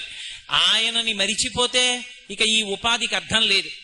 ఈ ఉపాధిలో నేను ఉన్నంత కాలం భగవంతుడు నా స్మరణలో ఉండి నేను అభ్యున్నతిని పొందాలని కోరుకోవడానికి మహానుభావుడైన పరమశివుడు నా స్మృతి యందు నిలబడుగాక అని కోరుకుని ఆ భస్మ పెట్టుకుంటారు. ఆ భస్మని పెట్టుకుంటే భగవంతుడు స్మరణలోకి వస్తాడు. భగవంతుడి స్మరణలోకి వచ్చి కదలికలన్నీ ధార్మికంగా ఉండాలని కోరుకోవడం. శక్తిని ఆజ్ఞాచక్రం మీద బొట్టుగా ఉంచుకుంటారు. బొట్టు ఆజ్ఞాచక్రం మీద పెట్టుకున్నాడు అంటే ఆజ్ఞాచక్రం మీద మనసు ఉంటుంది. అందుకే ఏదైనా జ్ఞాపకం రాలేదనుకోండి, కళ్ళు మూసుకుని ఉండండి చెప్తాను అని ఇక్కడ దృష్టి కేంద్రీకరిస్తాడు. మనోచక్రం ఇక్కడ ఉంటుంది. దాని మీద అమ్మవారి రూపమైన కుంకుమ పెట్టుకుంటే శక్తి కదలికలు కాబట్టి కదలికలన్నీ కూడా ధార్మికంగా కదులుతాయి. ధర్మాన్ని పట్టుకుని కదిలితే చివరికి శివుడిలోకి ప్రవేశిస్తాడు, తాను శివుడు అవుతాడు. అందుకని విభూతి పెట్టుకుని బొట్టు పెట్టుకోవడానికి కారణం అది. చాలా మందికి ఒక అపోహ ఉంటుంది, శంకరాచార్యుల వారు విభూతి పెట్టుకుంటారు శివభక్తుడని. మీకు రహస్యం చెప్తా, శంకరాచార్యుల వారంత విష్ణు భక్తుడు ఈ లోకంలో ఇంకొకడు లేడు. అసలు శంకరాచార్యుల వారు ప్రారంభంలో చేసిన స్తోత్రం లక్ష్మీదేవి పరంగా కనకధారా స్తోత్రం. శంకరాచార్యుల వారు దక్షిణ దేశంలో కూర్చునుండగా ఆయన సరస్వతీదేవి వచ్చి ఆయన్ని ప్రార్థించింది, విష్ణు సహస్రనామ స్తోత్రానికి వ్యాఖ్యానం నువ్వే ఇవ్వగలవు, నువ్వే సాధికారికమైన వ్యాఖ్య చెయ్యి అని. శిష్యుల్ని ముగ్గురిని పిలిచి లోపలికెళ్ళి గ్రంథాలయంలోంచి 3 పుస్తకాలు తెండి, నాకేది నచ్చితే దానికి భాష్యం చేస్తానన్నారు. ముగ్గురు తెచ్చిన పుస్తకాలు విష్ణు సహస్రనామ స్తోత్రాలే అయ్యి. అప్పుడు సరస్వతీదేవి కనపడి అడిగింది, శంకరా నువ్వు చేయవయ్యా విష్ణు సహస్రానికి భాష్యం అని. శంకర భగవత్పాదాచార్య స్వామి వారు అప్పుడు చేశారు విష్ణు సహస్రానికి భాష్యం. ప్రతిరోజు చదువుకోవలసిన స్తోత్రము అని మనకి అందించినటువంటి స్తోత్రం విష్ణుపరంగా ఇచ్చారు శంకరాచార్యుల వారు. అందుకే ఇప్పటికీ కూడా మనం చదివేటటువంటిది ఆ అవినయమపనయ విష్ణోహో అని చెప్పి మనం చదివేటటువంటి షట్పదీ స్తోత్రం, అది విష్ణుపరంగా ఉంటుంది. గోవింద గోవింద అని మనం భోజన ప్రారంభకాలే గోవింద నామస్మరణ గోవింద గోవింద అంటుంటాం. ఆ గోవిందనామాన్ని ప్రచారం చేసింది శంకరాచార్యుల వారు. భజ గోవిందం భజ గోవిందం గోవిందం భజ మూఢమతే సంప్రాప్తే సన్నిహితే కాలే నహి నహి రక్షతి డుక్రుంకరణే అని. హరహర మహాదేవ శంభో శంకర అంటుంటాం. ఆ హరహర మహాదేవ శంభో శంకర శంకరాచార్యుల వారు ప్రచారం చేయలే. అది ప్రచారం చేసిన వాడు 63 మంది నాయనార్లలో ఒకడైన జ్ఞాన సంబంధ నాయనార్ ప్రచారం చేశాడు. హరహర అంటే పాపములను హరిస్తాడు. ఒకసారి స్మరిస్తే చాలు, ఆయన నామం చెప్తే చాలు పాపం తీసేస్తాడు. అందుకే హర హర మహాదేవ శంభో శంకర. శంభో అంటే శంభావయతీతి ఇది శంభో, సమస్త సుఖములనిస్తాడు. అందుకే రుద్రం ప్రారంభంలో దేంతో ప్రారంభం అవుతుంది అంటే నమస్తే అస్తు ధన్వనే బాహుభ్యాముతతే నమః అంటూ మొదలవుతుంది. అయ్యా మీ చేతి ధనస్సుకో నమస్కారం అండి అని మొదలవుతుంది. ఏమిటి ఆయన పట్టుకునే ధనస్సు? పినాకము అని పేరు. పినాకము చేత్తో పట్టుకుంటాడు కాబట్టి పినాకపాణి అని పేరు ఆయనకి. పినాకము అన్న మాటని అమరకోశం వ్యాఖ్యానం చేసింది. పాతి జగదిది పినాకం, లోకములను రక్షిస్తాడు కాబట్టి పినాకం. మనం ఎన్నో పాపాలు చేస్తే మనని బాధ పెడతాడు. ఎందుకు బాధ పెడతాడంటే మరి నువ్వు పాపం చేశావు, ఆ పాపం పోవడానికి ఏదో దుఃఖం కల్పించి ఆ పాపాన్ని అక్కడితో పోగొట్టేస్తాడు. గత జన్మలలో చేసిన పాపాలున్నాయి, ఈ జన్మలో పెళ్ళవలేదు. గత జన్మలలో చేసిన పాపాలున్నాయి, పిల్లలు పుట్టలేదు. గత జన్మలలో చేసిన పాపాలున్నాయి, ప్రమాదం సంభవించింది. ఇప్పుడు ఆ పాపం పోగొట్టుకోవాలంటే ఈశ్వర మేము పాపం చేసి ఉంటాం, కానీ మీరు అలా కోపంగా ధనస్సు పట్టుకుని నించోకండి.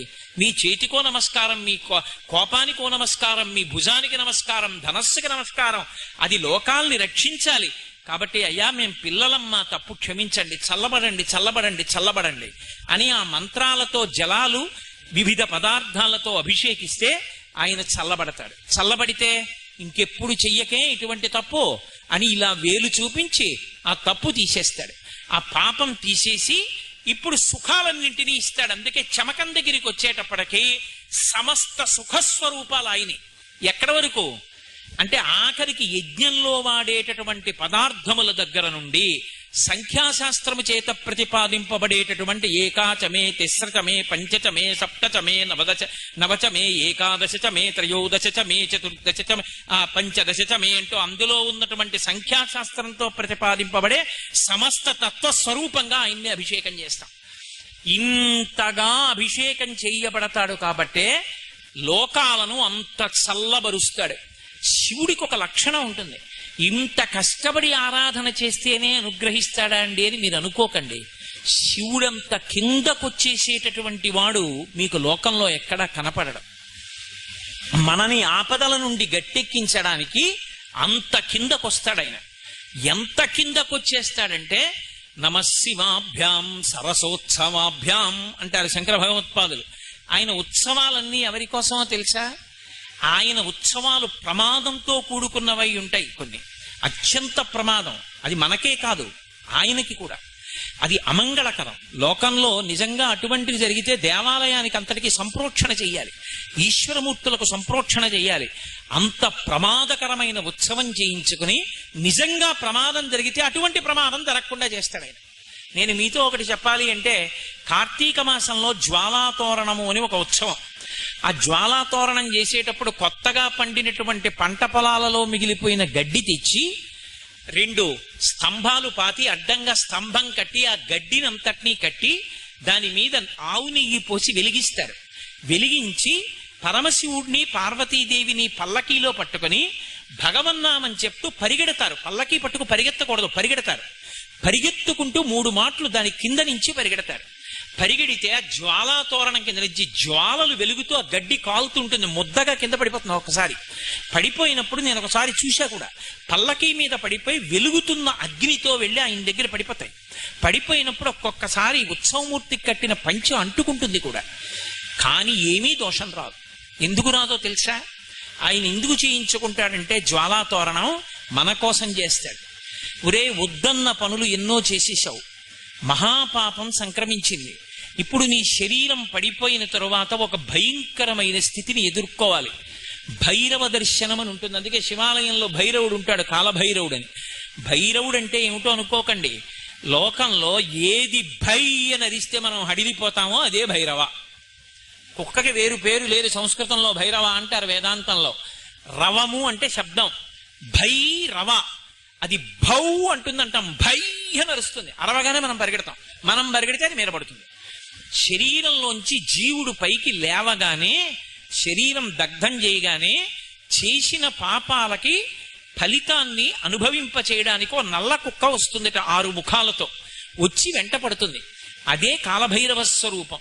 అది వెంట పడితే అది భయ్య నరిచి మీద పడుతుంటే దిక్కుతోచక నాన్న వాళ్ళు లేక పరిగెడుతుంటాడు. ఆ పరిగెత్తి అమ్మయ్య వెలుతురు కనపడుతోందని వెళ్ళిపోతాడు. ఆ కటిక చీకట్లో కనపడిన వెలుతురేది అంటే అగ్ని జ్వాలలతో ఒక తోరణం ఉంటుంది, అదే యమసదనం. ఆ తోరణంలోంచి తోస్తారు లోపలికి. అప్పుడు ఎంత బాధపడతాడో జీవుడు. ఈ బాధ నీకు తీసేయడానికి నేను తోడుంటాను, భయం లేదు. అక్కడ యమసదనపు జ్వాలాతోరణం చూడకుండా ఉండాలంటే, కుక్క పరిగెత్తినప్పుడు పరిగెత్తకుండా ఉండాలంటే నన్ను పట్టుకుని నా వెంట పరిగెత్తు, ఆ పరుగు లేకుండా చేసి నిన్ను నా కైలాసానికి తీసుకెడతానని జ్వాలాతోరణ ఉత్సవంలో అంత కిందకొచ్చి కార్తీక పౌర్ణమి నాడు జ్వాలాతోరణ ఉత్సవం చేయించుకుని మనతో పాటుగా అగ్నిజ్వాలల కింద తిరుగుతుంది శివుని యొక్క పల్లకి. మేము కాశీ వెడితే కార్తీక పౌర్ణమి నాడు చెయ్యవలసిందే అని శృంగేరి పీఠంలో జ్వాలాతోరణం ప్రత్యేకంగా చేయించాను నేను. ఎందుకని అంటే అంత గొప్ప ఉత్సవం జ్వాలాతోరణ ఉత్సవం. అంత కిందకొచ్చి కాపాడేటటువంటి వాడెవరంటే పరమశివ తత్వం ఒక్కటే. అందుకే మీరు చూడండి, పరమశివ భక్తులైనటువంటి వారు ఏమీ ఎరగనటువంటి పరమ అమాయకుడు ఎరుకల వాడి దగ్గర నుంచి, దొంగల దగ్గర నుంచి 63 మంది నాయనార్లలో పతాక స్థాయిలో ఉండేటటువంటి మహాభక్తులు జ్ఞాన సంబంధ నాయనార్ అప్పటి వరకు కూడా శివభక్తులే అయి ఉంటారు. కారణమేమి అంటే అందరినీ తన చుట్టూ అలా చేర్చుకుంటాడు.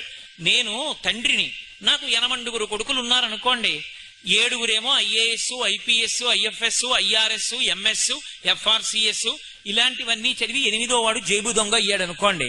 8వ వాడు జేబు దొంగ అయితే వాడు నా కొడుకు కాదని చెప్తానా? నా షష్ఠి పూర్తి జరిగితే 8 పిలుస్తాను. ఒరే, ఇక్కడ నీ హస్తలాఘవం ప్రదర్శించకుసుమా, నా మర్యాద పోతుందని చెప్తాను. పరమశివుడు లోకాలకి తండ్రి కాబట్టి ఆయన దగ్గర ప్రమదగణాలు ఉండకూడదు, భూతగణాలు ఉండకూడదు, రాక్షస గుణాలు ఉండకూడదు అంటే మరి ఎవరి దగ్గర ఉంటాయి? ఆయన తండ్రి అన్నప్పుడు ఆయన దగ్గరే ఉండాలి. అందుకే లోకంలో అన్ని గణములు ఎవరిని ఆశ్రయిస్తాయంటే పరమశివుణ్ణే ఆశ్రయించి ఉంటాయి. భూతపతి అని పేరు ఆయనకి. చేతకాని వాడై భూతపతి కాలేదు. పరమశివుణ్ణి పార్వతీదేవి అడిగింది అనుశాసనిక పర్వంలో, భారతంలో, ఎందుకయ్యా శ్మశానంలో కూర్చుంటావు నువ్వు? ఏ కైలాసం లేదా? లోకంలో నీకు ఉత్తమ భూములు లేవా? ఎందుకు శ్మశానంలో ఉంటుంటావని అడిగింది. ఆయన అన్నాడు, పార్వతి, నేను ఉత్తినే కూర్చోలేదు. నేను మొదట ఎవరిని సృష్టించానో ఆ బ్రహ్మగారు వచ్చి నా దగ్గర ఏడిచాడు, శ్మశానంలో ఉంటుండవయ్యా అని. ఎందుకురా నేను ఉండడం అని అడిగాను. ఈ లోకంలో బ్రతికున్నంత కాలం ఇలా చూపించుకుని నేను పొడుగ్గా ఉన్నాను, నేను అధికారిని, నేను అందగాణ్ణి, నేను విద్వాంసుణ్ణి, నేను పండితుణ్ణి, నేను ఐశ్వర్యవంతుణ్ణి, నేను చదువుకున్నవాణ్ణని అనేక విభూతులు తమ యందు ఆరోపించుకుని మా అంతటి వాళ్ళ మేమనుకుని మా భార్యలు శాశ్వతం, బిడ్డలు శాశ్వతం, బంధువులు శాశ్వతం అనుకున్న వాళ్ళ యొక్క శరీరాలు పడిపోతే చిట్ట చివరికి ఎంత కోటీశ్వరుడైనా ఒంటి మీదకి తీసుకొచ్చి ఒక నూలు బట్ట కట్టి నీళ్లు పోసి గట్టిగా తాళ్లతో బిగించి శ్మశానానికి తీసుకొచ్చి కట్లు విప్పి పైన ఉన్న బట్ట కూడా తీసి పక్కన పారేసి నీళ్లు పోసేసి తీసుకొచ్చి కట్టెల మీద పడుకోపెట్టి కాల్చేస్తుంటే జీవుడు పైకి లేచి, కల్లరి బొమ్మయవు కాయమ్మునొల్లా, ఇంటి దొంగల పోలు కొడుకుల నొల్లా, అద్దె కొంపల బోలు ఆ భోగమొల్లా, ఎందుకీ భోగంబు ఎందుకీ మురుపు అని అప్పుడు ఏడుస్తాడు. పార్వతి, తోడొచ్చేవాడు ఉండడు, తను నమ్ముకున్న తన శరీరం కూడా కాలిపోతూ ఉంటుంది. ఒక్కడే ఏడుస్తూ నిలబడతాడు. కపాల మోక్షం అయిపోయిందని అయిన వాళ్ళందరూ స్నానం చేసి వెళ్ళిపోతారు. అప్పుడు అరేరే, ఇంతమందిని నమ్మాను, నావాడన్నవాడు లేడని ఏడుస్తుంటే ఏడవకురా, నేనున్నానని వాణ్ణి శాంతపరచడానికి నేను కూడా ఉండకపోతే ఎవడో ఉండడని ఉన్నాను తప్ప చేతకాని వాడనై అక్కడ లేను పార్వతి అని చెప్పాడు. అంతటి ఉదారుడు మహానుభావుడు శివుడంటే. తనని నమ్మని వాణ్ణే అంత ఇది చేస్తే ఇక శివ అని ఒకసారి అన్నవాణ్ణి ఆయన ఎంత ఉద్ధరిస్తాడు. పవి పుష్పంబగు అగ్ని మంచగు ఆకూపాలం భూమిస్థలంబగు శత్రుండతిమిత్రుడవు విషము దివ్యాహారమౌనెన్నగా అవనీమండలి లోపలన్ శివ శివేచ్ఛాభాషణోల్లాసకిన్ శివా నీ నామము సర్వవస్యకరమౌ శ్రీకాళహస్తీశ్వర. ఒకప్పుడు కాదు, ఎప్పుడూ శివనామం చెప్పవలసిందే. శివ శివ శివ శివ శివ శివ శివ అంటూ ఉండడం ఎవరికి అలవాటైపోయిందో వాణ్ణి పాపరాశి దగ్ధం చెయ్యదు. వాడు హాయిగా పరమశివ పదాన్ని చేరుకుంటాడు. అంతటి మహానుభావుడైన ఆయనకి అభిషేకం దేనికి అంటే ఆయనకి కోసం కాదు, ఆయనకి జరిగేటటువంటి అభిషేకాలలో కల్లా అత్యద్భుతమైన అభిషేకం సంవత్సరం మొత్తం మీద ఒక్కరోజే జరుగుతుంది. మిగిలిన రోజులలో జరిగేటటువంటి అభిషేకముల వలన వచ్చే ఫలితం కన్నా ఆ రోజు వచ్చేటటువంటి ఫలితం విశేష ఫలితం. అందుకే ఇప్పటికీ మీరు దక్షిణ దేశం వెళ్ళి చూస్తే అద్భుతంగా చేస్తారు. చిదంబరంలో ఆ రోజున కొన్ని వేల మంది వెళ్ళి చూస్తారు. ఆర్ద్రాభిషేకము అంటారు. నేను కాకినాడలో కొన్ని సంవత్సరాలు చేయించాను దాన్ని. మార్గశీర్ష మాసంలో ఆర్ద్రా నక్షత్రం ఉన్నటువంటి రోజున విపరీతమైన చలి, శరీరం మీరు అసలు బయటికి రాలేరు, అంత చలిగా ఉంటుంది. ఊహూయని వడక లోకముర్వీనాథ అని పళ్ళు పటపట పటపట కొట్టుకుంటాయి. అటువంటి నక్షత్రంలో తెల్లవారుజామున 4 గంటల వేళ శివలింగానికి అభిషేకం చేస్తే ప్రపంచమంతా చల్లబడుతుంది. మహానుభావుడు కంచికామకోటి పీఠాధిపత్యం వహించిన ప్రాతస్మరణీయులు చంద్రశేఖరేంద్ర సరస్వతి మహాస్వామి వారు శరీరంతో ఉన్నంతకాలం ఆర్ద్రాభిషేకాలు జరిగాయి. ఆర్ద్రాభిషేకం జరిగితే వర్షం పడకపోవడం అనేటటువంటిది ఉండదు లోకంలో. అందుకే ఆయనకి ఆర్ద్రాభిషేకం చేస్తారు. ఒక చోట ఒక కవి దెప్పి పొడిచాడు. మౌళౌ గంగా శశాంకౌ, నీకు చూస్తే చల్లటి చంద్రబింబం, చాలలేదన్నట్టుగా గంగ ఇంకా చల్లగా ఉంటుంది నెత్తి మీద, ఇది చాలదన్నట్టుగా వామార్ధ భాగం అంతా హిమాలయ పర్వతానికి పుట్టినటువంటి అమ్మవారు నీ భార్య. మరి తండ్రి చల్లగా ఉంటే పిల్ల చల్లగా ఉండదు, హిమవంతుడి కూతురు కాబట్టి ఆవిడ చల్లగా ఉంటుంది. ఇంకా ఈ చల్లతనం నీకు సరిపోలా, పావులు తెచ్చి ఒంటి నిండా వేసుకుంటావు, పాము అడుగు భాగం చల్లగా ఉంటుంది. పాము ఎప్పుడైనా పాదం మించి పాకితే తెలుస్తుంది, చల్లగా ఉంటుంది. అటువంటి పావులు ఒళ్ళంతా చుట్టుకుంటాడు. కాబట్టి నీకు ఈ చల్లతనం చాలా, ఇవన్నీ చాలవన్నట్టుగా ఒళ్ళంతా గంధం రాసుకుంటాడు. ఈ గంధం యొక్క శీతలం సరిపోలా, ఇంకోడైతే కొయ్యబారిపోతాడు. మళ్ళీ ఆర్ద్రా నక్షత్రంలో తెల్లవారకట్ట నీకు అభిషేకమా అంటే ఆయన కోసం కాదు, మనందరం చల్లగా ఉండాలని తాను అంతటి చల్లటి పదార్థాలు అభిషేకం పుచ్చుకొని గడగడలాడకుండా కూర్చుంటాడు. మీ అందరూ చల్లగా ఉండాలిరా అని కోరుకుంటాడు. అంతటి మహితాత్ముడు శివుడు.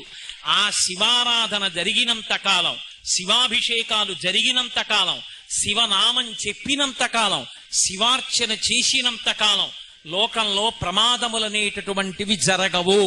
మీరొకటి బాగా జ్ఞాపకం పెట్టుకోండి, ఎక్కడ లోహోత్పత్తి జరుగుతుందో అక్కడ ప్రమాదములు పుంచి ఉంటాయి. నేను చెప్పట్లేదు, శాస్త్రం చెప్తోంది. అందుకే లోహంతో వ్యాపారం చేయాలన్నా జాతకం చూపించకుండా మొదలు పెట్టరు, లేకపోతే చర్మ వ్యాధులు వచ్చేస్తాయి వంశంలో. లోహంలో మళ్ళీ అత్యంత దారుణమైన లోహం ఏది అంటే ఇనుము. ఇనుము అత్యంత ప్రమాదభరితమైనటువంటి లోహం, నల్లగా ఉంటుంది. దానికి అపమృత్యు దోషం, అపమృత్యు దోష నివారణ శక్తి రెండు ఉంటాయి. అందున అది గృహోపకరణంగా కానీ ఎక్కువగా విడితే శివుడి పట్ల అపచారం జరుగుతుంది. ఎందుకంటే ఈ పృథివి శివస్వరూపం, మట్టి శివస్వరూపం కనుక ఈ మట్టిని కాల్చకూడదు. అందుకే పూర్వం మన ఇళ్ళు కట్టినప్పుడు ఎక్కడా కూడా ఇటకలు సిమెంటు వాడేవారు కాదు. పూర్వం తడికలు పెట్టి మట్టితో మెత్తుకుని కట్టుకునేవారు. ఎందుకంటే భూమిని కాలిస్తే శివుడి పట్ల అపచారం జరిగితే ప్రమాదాలు జరుగుతాయి, అగ్ని సంస్కారం జరుగుతుంది, అగ్ని అకస్మాత్తుగా పొటమరిస్తుందని భూమిని కాల్చేవారు కాదు. కానీ ఇప్పుడు మనం ఎన్నో స్లాబ్లు వేస్తున్నాం. స్లాబ్ వెయ్యాలంటే భూమిని కాల్చిన సిమెంట్కి తోడెవరు? ఇనుము. ఇనుము తోడైందనుకోండి భూమి పట్ల అపచారం చాలా ఎక్కువ అవుతుంటుంది. ఈ అపచార దోషం పోవాలి అంటే ఇద్దరి ఆరాధన జరగాలి. ఒకటి అమ్మవారి ఆరాధన విశేషంగా జరుగుతూ ఉండాలి. ప్రతిరోజు సహస్రనామాలతో అమ్మవారికి కుంకుమార్చన జరుగుతూ ఆ కుంకుమ బొట్టు పెట్టుకోవడం అలవాటై ప్రత్యేకించి ఇటువంటి కర్మాగారాలున్నటువంటి చోట పనిచేసేటటువంటి ఉద్యోగస్తుల భార్యలు లలితా సహస్రనామ స్తోత్ర పారాయణం చేస్తూ చక్కా బొట్టు పెట్టుకోవడం అలవాటై దేవీ నవరాత్రి ఉత్సవాలు చేస్తూ క్రమం తప్పకుండా పరమేశ్వరుడికి అభిషేకాలు జరుగుతుంటే దానివల్ల మళ్ళీ శాంతి కలుగుతుంది, ప్రమాదాలు జరగకుండా ఉంటాయి. ప్రమాదము అన్న మాటకు అర్థం ఏమిటో తెలుసా? భీష్మాచార్యుల వారు చెప్పాడు మహానుభావుడు భారతంలో. ఆయన దగ్గరికి వచ్చి అంపశయ్య మీద పడుంటే చెప్పారు, ఉపపాండవులు 5 చచ్చిపోయారు రాత్రే, అశ్వత్థామ చంపేశాడు అన్నారు. ఆయన అన్నాడు నవ్వి, రాజట ధర్మజుండు, సురరాజసుతుండట ధన్వి, లోక సంరక్షకుడైన చక్రి, సర్వభద్ర సంయోజకుడైన చక్రి సారథియట, ఉగ్రగదాధరుండు భీముడై యాజికి తోడువచ్చునట, ఆపద కల్గుటకేమి చిత్రమో అన్నాడు. ఆపద అంటే మన శక్తి చేత మనం తప్పించుకోలేనిది. మీరు ఎన్ని రక్షణలు పెట్టుకున్నా మిమ్మల్ని రక్షించలేని దాన్ని ఆపద అని పిలుస్తారు. రక్షణము లేక సాధుడు రక్షితుడగు సమత చేసి రాయుడులందున్, రక్షణలు వేయి కలిగిన శిక్షితుడగు కలుడు పాపచిత్తుండగుటన్. ఎన్ని రక్షణలు పెట్టుకున్నా ప్రమాదాలు ఆపలేం. ప్రమాదము అన్న మాటకు అర్థాన్ని భీష్ముడు చెప్తాడు. రాజట ధర్మజుండు, దుర్యోధనుడు పరిపాలిస్తున్నాడు, పాండవుల పిల్లల్ని చంపారంటే అర్థం ఉంది, దుర్యోధనాదులు చచ్చిపోయారు. ఉన్నది ధర్మరాజు గారు, ఆయనే పరిపాలిస్తున్నాడు. మరి 5 పాండవుల పిల్లలు ఎలా చచ్చిపోయారు? రాజట ధర్మజుండు, సురరాజసుతుండట ధన్వి, దేవేంద్రుడి కొడుకు అర్జునుడు. ఆయన చేతిలో ఉన్నది సర్వభద్ర సంయోజకమైన గాంధీవము విల్లుయట. ఆ గాంధీవం చేత్తో పట్టుకుని వింటి నారి సారిస్తే పిడుగులు పడిన ధనొస్తుంది, శత్రువులకి నెత్తురు కక్కుకు చచ్చిపోతారు. అటువంటి గాంధీవం పట్టుకునేవాడు అర్జునుడు. లోకాలని కాపాడగలిగిన కృష్ణ పరమాత్మ సారథి, బ్రహ్మాండమైన గద పట్టుకుని ఎప్పుడూ తిప్పుతుండేవాడు భీముడు. ఇంత గొప్ప వాళ్ళ పిల్లల 5 ఒక్క రాత్రి ఎలా చచ్చిపోయారు? రావిళ్ళ గొప్ప ఏమైపోయింది అంటే, ఎవడి గొప్ప చేత ఎవడి సమర్థత చేత వాణ్ణి వాడు రక్షించుకోలేకుండా ఈశ్వరుడు ఏర్పాటు చేసినటువంటి ప్రమాదభరితమైన సంఘటనకు ఆపద అని పేరు. ఆపద తప్పడానికి కారణమేది అంటే భగవద్భక్తి ఒక్కటే. ధర్మరాజు గారు భారతంలో చెప్తాడు, ఆపద గడువం బెట్టన్ ఓర్చి సుఖంబైన దాని నుడగొట్పన్ అంటాడు. ఆపద తీసేయాలన్నా, ఆపద స్థానంలో సుఖాలు ఇవ్వాలన్నా, నమ శివాభ్యాం అశుభాపహాభ్యాం, అశుభాలు పోవాలంటే, చల్లగా ఉండాలి అంటే శివాభిషేకం జరుగుతూ ఉండాలి. ఎంతో శ్రద్ధతో చెయ్యాలి. మీరు ఏమనుకోనంటే, నేను మీతో మాట చెప్తా, నేను ఎవ్వరినీ చిన్నపుచ్చడం నా ఉద్దేశ్యం కానే కాదు. నేను మణుగూరులో భారజలోత్పత్తి కేంద్రంలో ఉపన్యాసాలు చెప్పడానికి వెళ్ళాను. వెళ్ళి నేను అక్కడ ఒక విషయం విని తెల్లబోయాను. ఆ ఊరికి చాలా దూరంగా ఉంటుంది కర్మాగారం. అక్కడ ఎక్కువ ఇళ్ళు కూడా ఉండనివ్వరు. అక్కడ అలారం వేస్తే ఊరు విడిచిపెట్టి పారిపోవలసింది. అంత దూరంలో ఉంటుంది, అంత ప్రమాదభరితమైనటువంటి కర్మాగారం. ఆ కర్మాగారం అందులోంచి వచ్చేటటువంటి పదార్థాన్ని అణుకర్మాగారాల్లో ముడి పదార్థంగా వాడతారు. భద్రాచలం దగ్గర కట్టారు మణుగూరులో. నేను అక్కడికి ఉపన్యాసాలు చెప్పడానికి వెడితే అక్కడ ఒక పెద్ద చెట్లతో ఉన్న ప్రాంగణాలంటే నాకు చాలా ఇష్టం. అక్కడ ఒక గెస్ట్ హౌస్ లో నాకు అకామిడేషన్ ఇచ్చారు. మర్నాడు నేను గుడి దర్శనానికి వెళ్ళి నేను అక్కడ ఒక విషయం విని తెల్లబోయాను. ఏమిటా విషయం అంటే, బయట నుంచి తెచ్చిన పువ్వులు అక్కడ దేవాలయాలలో ఈశ్వరుడికి వెయ్యరు. బయట నుంచి కొని తెచ్చి పదార్థాలతో అక్కడ పూజ చెయ్యరు. ఆ కర్మాగారంలో పనిచేసే ఉద్యోగులు తమ తమ ఇళ్లలో పూల మొక్కలు పెంచి 3-4 కలిపి సంవత్సరంలో ఒక తిథిని ఎంచుకుంటారు. చైత్రమాస శుక్లపక్ష పాడ్యమి మాది అని వాళ్ళు ఆ 4 వాళ్ళు కలిపి దండలు కట్టి తెచ్చిస్తారు. ఇంత ప్రమాదభరితమైన కర్మాగారంలో పనిచేస్తున్నాం, మాకు రక్షణ ఎక్కడి నుంచి వస్తుంది అంటే దేవాలయంలో ఉన్న